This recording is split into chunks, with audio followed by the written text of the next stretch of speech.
Hi, welcome to this video. Thank you so much for clicking. I'm very happy to have you here today. We're going to be talking about resin mistakes and how to fix them. If you spill resin, what to do. If your work isn't curing properly, what you can do. So if you have any more questions or you just want to chat, I have so many awesome people that I talk with on my Instagram. I will put it here. It's Meg Dion Art. Feel free to reach out to me there if you have any more questions or just want to chat because I love connecting with you guys. Alright, here's my tip for how to fix a resin spill if you have just spilled the hardener or you've just spilled the resin. So it's not mixed together yet where it's going to harden on the floor, but if you spill just one of the two bottles, then it's only going to stay sticky. It's not going to cure. So what I recommend for this is either using rubbing alcohol, or you can use nail polish remover and either use an old cloth or use some paper towel or something to soak it all up. And you might have to do a couple pours of the nail polish remover. I like nail polish remover the best personally, so I just pour it on, rub it, pour it on, and it will come off, especially if it hasn't cured. You can also do this with resin that is mixed.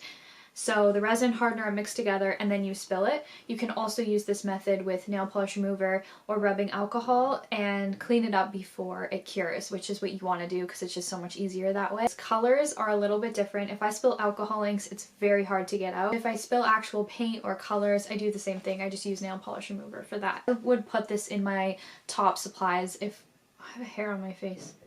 Why can't I get it? If you have resin that has cured onto the floor or onto your surface, you can take your heat gun and heat up the resin slightly and then get some sort of you know those tools? I don't know what they're called, but they're flat and you can use it when you're filling in holes in the wall or something. That would work really well. Sometimes I use a butter knife if I have nothing else. That way it's not too sharp that's going to scrape the floor. Heat it with my heat gun and then it pops right off, for me personally, with the floors I have. But once you heat it, it comes off very easily, whereas if you're just scraping it, it might not come off as easy, and that's when you could damage the floor. So don't get resin on your clothes because that's not coming out ever, no matter what you do. So make sure you're always doing resin in clothes you don't care about. If you have an object that is bent out of shape, it's not how you want it, what you can do is also reheat it again. So heat it up with the heat gun. Don't go too long with it and be careful that you don't get burned, of course, while doing this. But heat up your object and then place my dog. As I was saying before my dog started barking, so basically once you heat item again, this especially happens with thinner items, so I would expect a resin hair, nice. I would expect one of these notebooks to kind of bend, so if that ever happens, you can place a really heavy object on it, maybe a couple textbooks, and it will flatten. And if you're worried if it's really bent and you don't want to break it and you're worried about that, you can heat it up with the heat gun and then place something again, a couple textbooks or I don't know, just something heavy on it to flatten it back out. So if something's bent out of shape, don't panic. Usually you can save it. Right now I'm going to do a little section on troubleshooting resin because I get this question. It's probably one of my most frequently asked questions is why isn't my resin curing? It's still in a liquid form. So I'm going to give you a list of reasons why your resin may not be curing. If your resin is bendy, before you absolutely panic and feel like it didn't work, wait 3 to 4 days, because sometimes, when I first take this out of the mold, this is day 2 that it's out of the mold, you can still bend it. But by day 4 or 5, this will be a lot more solid. So yeah, resin does take 24 hours to cure, but it can take multiple days to actually cure fully. And it does depend on the resin you use as well. This I made with art resin.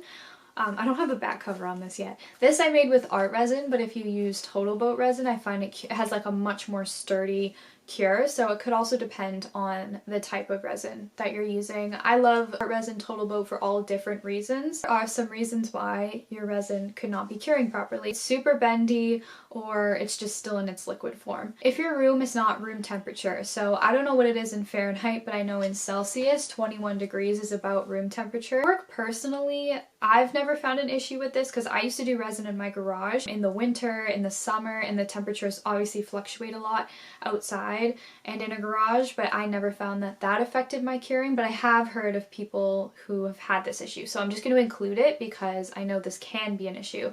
Also, because when my resin's curing, I keep the door shut, it does make the room naturally quite cold. And I do find, not that it doesn't cure, but it just creates more bubbles. Something I keep in mind. I feel like the resin's really clear, and then if the room like chills overnight and it's getting colder in the room, then it does just create more bubbles. I don't know why. Pretty consistent temperature and is like a standard room temperature. Oh yeah, the next point I did put was, is the room temperature changing rapidly and often? It'd be such an obvious one, but just something to keep in mind. Make sure when you're mixing your ratios that they are proper, because I do find with resin you can kind of be off by like maybe a millimeter or less. It's not going to affect it, but if you're not mixing the ratios by properly by quite a bit, that's when you might see some issues. People ask me how to mix resin. It does depend on the brand and what you're using. So for example, new type of resin from Total Boat, which is for deep pours, and from what I read on the site, I'm not sure, seems like it's a 2-to-1 mixing ratio. Right now I'm using all resins that are 1-to-1, just equal mixture. Some are by weight, mixing exactly what the instructions are saying. First time I ever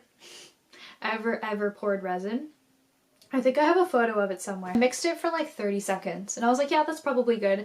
And then I just started pouring and it was thick and it didn't work. Obviously it wasn't even mixed together properly. So making sure that you're mixing the proper ratios, the proper measurements, and also making sure you're mixing for at least, people say 3, I do 4. I mix all of my resin for 4 minutes. If you're using the same method as me, where you're putting your resin in hardener in cups and then in hot water, pulling it out, wiping it off just to heat the resin and make sure like reduces bubbles by a ton, that's a great method, but just make sure you're not getting any single droplet of water in your resin in hardener. Just make sure if you're using that method, you're really drying your cups, you're not getting any of the water in it. Here's just a little side tip. It's not really a mistake, but let's say if you're anything like me and sometimes you mix way more resin than you need, and maybe one of the projects takes longer than you were expecting and you're like, oh my gosh, I still have so much resin left over, what do I do?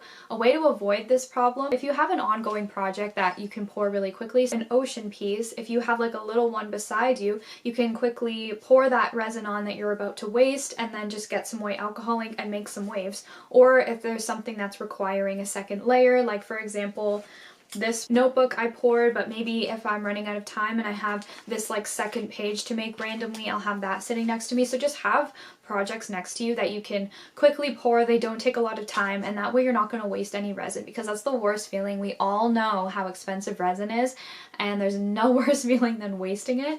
So I would recommend just always having something beside you can really quickly do if you're running low on time and you notice your resin is getting harder to work with. Those are some tips, some troubleshooting tips with resin. I hope something in here was helpful for you. If you have any more suggestions on tips, please leave them down below. We can all share our knowledge with each other.